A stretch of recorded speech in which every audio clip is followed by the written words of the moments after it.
Keren. Assalamualaikum warahmatullahi wabarakatuh. Shalom, Om Swastiastu, Namo Buddhaya, Salam sejahtera bagi kita semua. Perkenalkan, saya Juwita Oktaviani.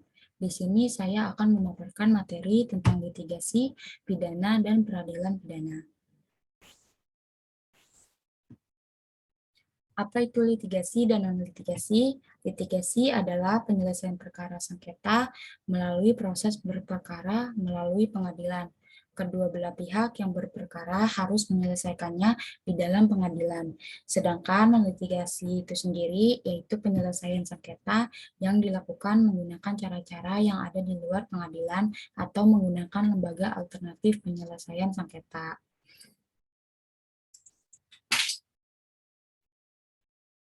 Di sini ada dasar hukum dari litigasi dan non-litigasi.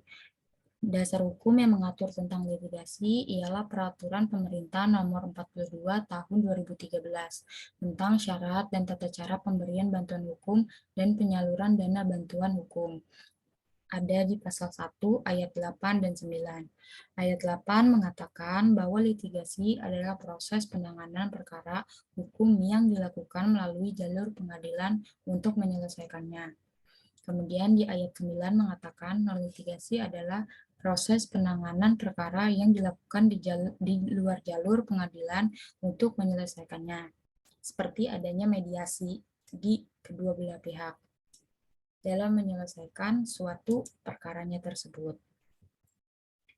Di sini ada sistem peradilan pidana. Yang pertama adalah yang disebut sebagai criminal justice system. Sistem peradilan ini menunjukkan mekanisme kerja dalam penanggulangan atau mengatasi kejahatan yang menggunakan dasar pendekatan sistem. Yang kedua, ada sistem peradilan pidana sebagai suatu sistem pada dasarnya merupakan suatu open system. Sini saya akan menjelaskan yang pertama sistem peradilan pidana sebagai criminal justice system, yaitu pendekatan yang menggunakan setiap unsur yang terlibat di dalamnya sebagai satu kesatuan dan saling berhubungan atau interrelasi dan saling mempengaruhi satu sama lain. Melalui pendekatan ini, kepolisian, kejaksaan, pengadilan, dan lembaga permasyarakatan merupakan unsur penting yang berkaitan satu sama lain. Dan sistem peradilan pidana sebagai suatu sistem pada dasarnya merupakan suatu open system itu, yaitu suatu sistem yang di dalam gerakan mencapai tujuan, baik tujuan jangka pendek atau resolusi, jangka menengah, pencegahan kejahatan, maupun jangka panjang atau kesejahteraan sosial. Sangat dipengaruhi oleh lingkungan masyarakat dan bidang-bidang kehidupan manusia, maka sistem peradilan pidana dalam ruang geraknya akan selalu mengalami interface. Yang interface di sini yang termaksud adalah interaksi, interkoneksi, dan interdependensi dengan lingkungannya dalam peringkat-peringkatnya seperti di dalam masyarakat, ekonomi, politik, pendidikan, teknologi, serta subsistem dari sistem peradilan pidana itu sendiri, atau subsystem of criminal justice system.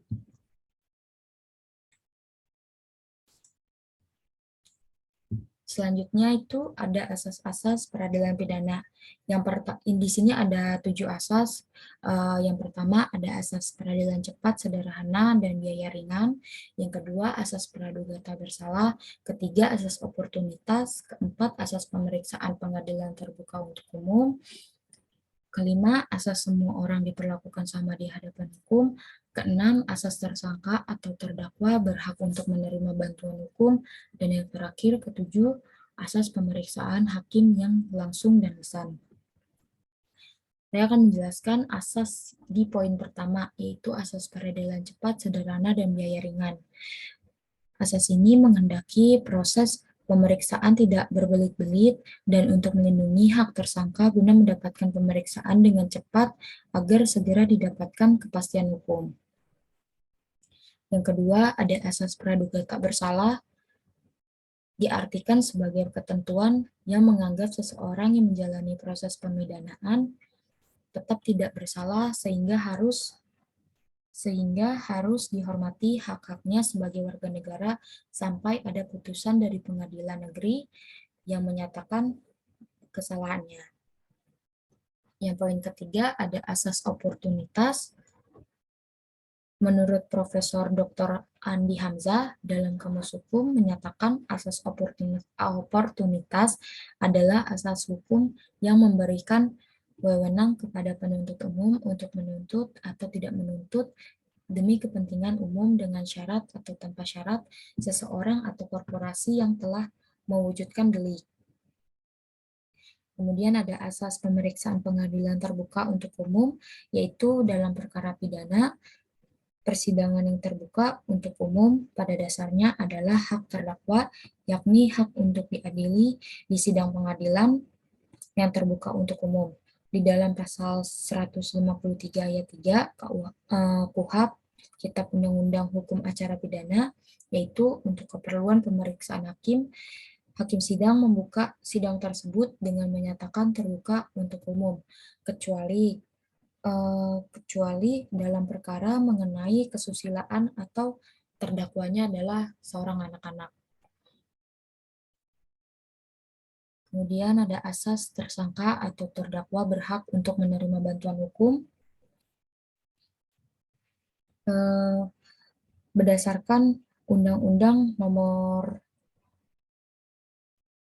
8 Tahun 1981 tentang KUHP Pasal 55 bahwa guna kepentingan pembelaan tersangka atau terdakwa berhak mendapatkan bantuan hukum dari seseorang atau lebih penasihat hukum selama dalam waktu dan pada setiap tingkat pemeriksaan. Jadi seorang terdakwa ini dibebaskan atau diperbolehkan untuk memilih penasihat hukumnya lebih dari satu orang untuk membela suatu perkara yang dialaminya.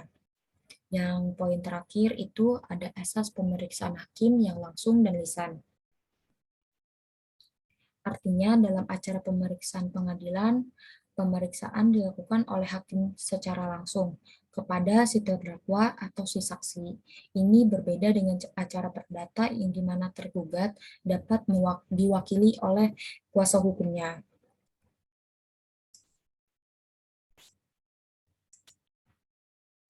Kemudian di sini ada komponen sistem peradilan di Indonesia. Setelah diundangkannya Undang-Undang Nomor 8 Tahun 1981 tentang Kitab Undang-Undang Hukum Acara Pidana atau KUHP sebagai landasan sistem peradilan pidana di Indonesia. Komponen sistem peradilan pidana yang lazim dan diakui terdiri atas beberapa unsur.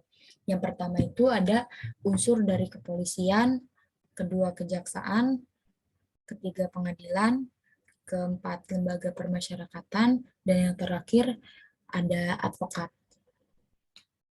Kepolisian merupakan lembaga yang secara langsung berhadapan dengan tindak pidana yang terjadi di masyarakat. Undang-Undang Nomor 2 Tahun 2002 tentang Kepolisian Negara Republik Indonesia memberikan definisi kepolisian sebagai hal ihwal yang berkaitan dengan fungsi dan lembaga polisi sesuai dengan peraturan perundang-undangan. Di dalam pasal 2 Undang-Undang Kepolisian Negara Republik Indonesia mengatakan sebagai salah satu fungsi pemerintahan negara di bidang pemeliharaan, keamanan, dan ketertiban masyarakat, penegakan hukum, perlindungan, pengayoman, dan pelayanan kepada masyarakat. Di kepolisian ini, kepolisian mempunyai tugas yang bersifat sebagai penindakan atau represif, seperti melakukan tindakan penyelidikan, penyidikan, penahanan, dan penyitaan. Tindakan ini dalam proses peradilan pidana bermaksud untuk menyelesaikan dengan efektif tiap perkara-perkara yang masuk ke kepolisian atau yang diadukan oleh masyarakat. Dan yang kedua itu ada kejaksaan. Berdasarkan Undang-Undang Nomor 8 Tahun 1981 tentang Kitab Undang-Undang Hukum Acara Pidana, disebutkan bahwa jaksa merupakan penuntut umum yang diberikan wewenang oleh undang-undang untuk melakukan penuntutan dan pelaksanaan putusan hakim. Maksudnya di sini kejaksaan dalam sistem peradilan pidana bekerja setelah ada pelimpahan perkara dari kepolisian. Kejaksaan merupakan lembaga pemerintahan di bidang penuntutan serta tugas lainnya yang berdasarkan undang-undang yang mengatur. Ketiga, ada pengadilan.